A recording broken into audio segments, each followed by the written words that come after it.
Bonjour à tous et bienvenue sur notre chaîne, la chaîne de la résistance.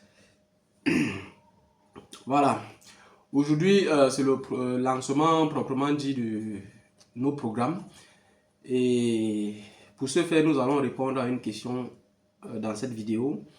Et la question nous a été inspirée lors d'une causerie avec des compatriotes qui trouvaient qu'il y a un peu de bien à tirer dans une dictature.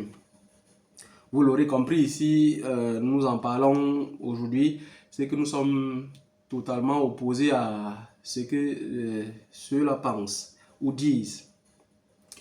Donc, pour répondre donc à cette question, nous allons ici rappeler, n'est-ce pas, quels sont les devoirs d'un gouvernement sérieux, un gouvernement qui se respecte. Voilà, donc le gouvernement a la charge, n'est-ce pas, d'assurer la vie en société par la sécurisation, n'est-ce pas, de chaque citoyen ainsi que de ses biens et de surtout veiller au respect des droits fondamentaux de chaque citoyen. Voilà. Et pour le faire, qu'est-ce qu'ils font? Ils le font à travers différents pans de la vie publique que nous avons pris la peine de lister.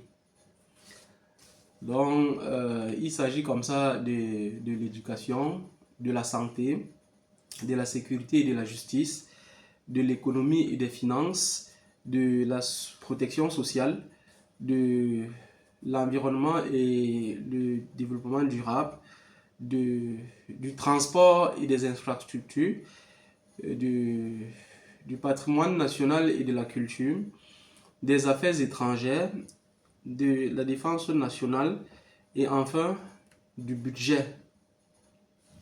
Ça, c'est pour ce qui se passe dans les pays, un peu comme les pays occidentaux. Alors, qu'est-ce qui se passe donc en dictature? On a les mêmes points, on a les mêmes aspects de la vie publique dans une dictature, mais comment cela est géré? Voilà, nous avons au niveau de l'éducation, n'est-ce pas, un gouvernement qui prend la peine avec l'aide de ses maîtres, parce que c'est l'occasion aussi de le rappeler. Nous ne sommes pas dans un pays normal, non seulement nous sommes dans une dictature, mais nous sommes aussi dans une colonie.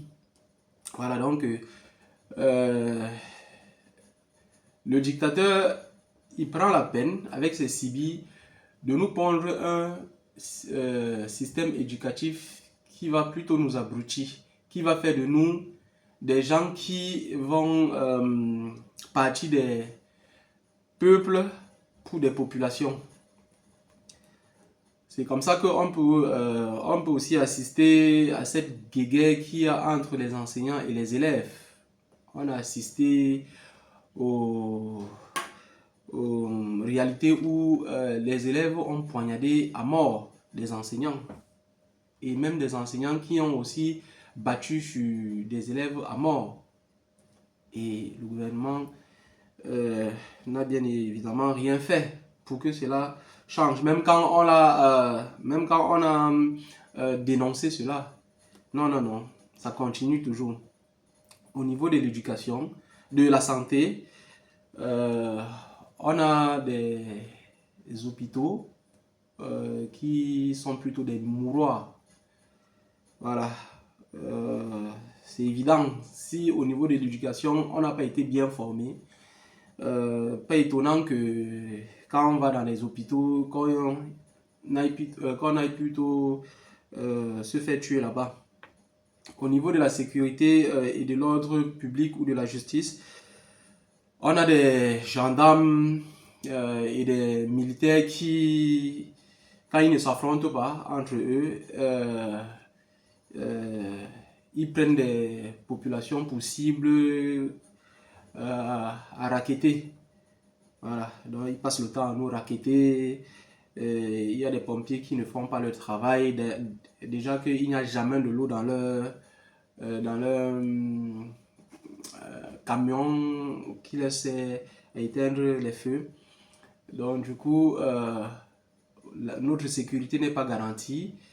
La sécurité de nos biens également n'est pas garantie. Maintenant, au niveau de l'économie et des finances, on parle aussi ici de l'emploi, de la création de richesses. Qu'est-ce qui se passe? Quand vous êtes battu, quand vos familles se sont battues à réunir un peu d'argent pour que vous lanciez enfin une activité, le même gouvernement qui avait la charge, ou alors qui a la charge de vous accompagner dans votre projet, de mettre à votre disposition du crédit. Non seulement ils ne le font pas, mais ils viennent plutôt vous sortir une liste interminable, d'impôts que vous devez payer et vous ruinent par la même occasion. Résultat, vous retournez au quartier. Et quand ça les arrange, ils vont lancer des concours pour toujours vous soutirer de l'argent. Au niveau de la protection sociale, déjà qu'il n'y a pas d'emploi, donc vous n'aurez pas l'allocation chômage. Pour ceux qui ont quand même pu se battre jusqu'à faire quelque chose, une fois la retraite, ce qu'ils ont cotisé ne les sera pas rendu. Très souvent, on assiste à des situations où il est demandé aux retraités concernés de signer, de ne toucher que la moitié de ce qu'ils ont eu à cotiser durant toute leur vie. Mais même cela ne les est pas rendu, la moitié même ne les est pas rendus en totalité. Maintenant, au niveau de l'environnement, ici on parle de l'aménagement et de l'entretien des eaux, des forêts et tout ça. Pour le cas du Cameroun, Biya a donné ça à son fils qui, en fait, il coupe du bois, il le vend aux quatre coins du monde et il se fait son argent de poche. Au niveau des transports et des infrastructures, c'est quasi inexistant, au point où les accidents de circulation sont la première cause de mortalité au Cameroun, du jamais vu au XXIe siècle. Donc, on comprend aussi pourquoi, parce que tout ce sang qui est versé sert à alimenter son pouvoir mystique. Au niveau de la culture et du patrimoine national, ici, le gouvernement devrait construire les théâtres, promouvoir les langues maternelles, construire des musées et tout.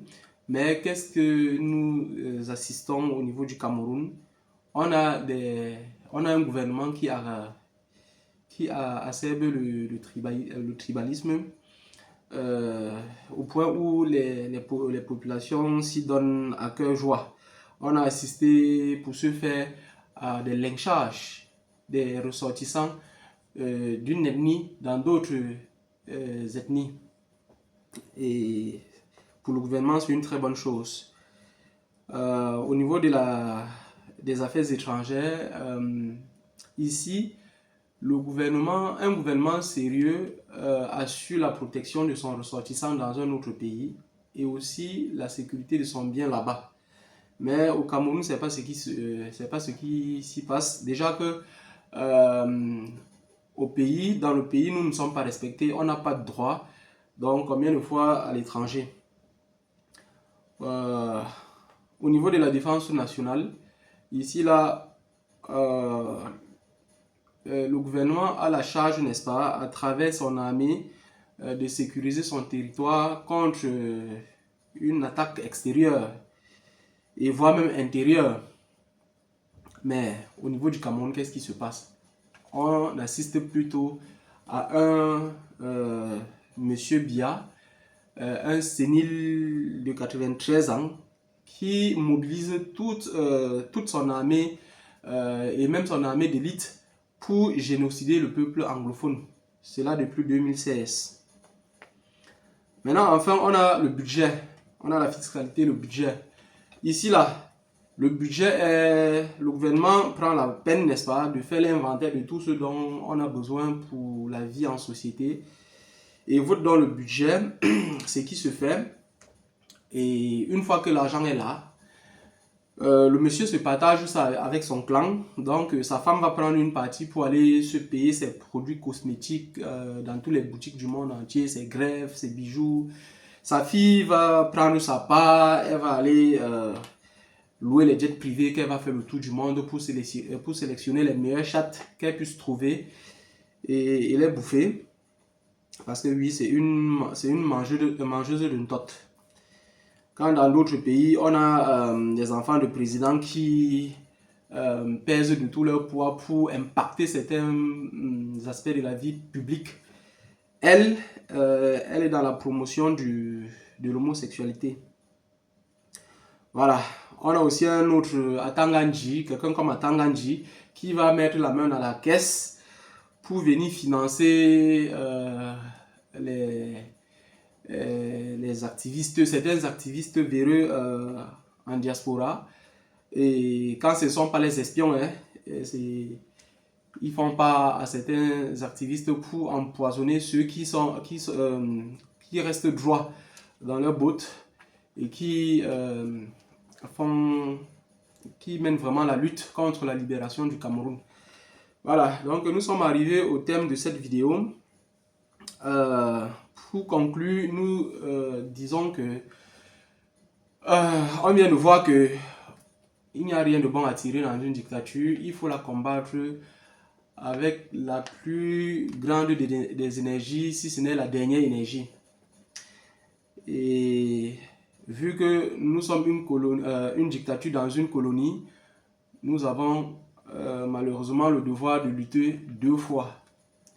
Donc, mesdames et messieurs, prenez le train de la résistance, de la lutte, de la libération du Cameroun en marche et rendez-vous à la libération de notre cher et beau pays, le Cameroun. Nous vous remercions et rendez-vous dans une autre vidéo.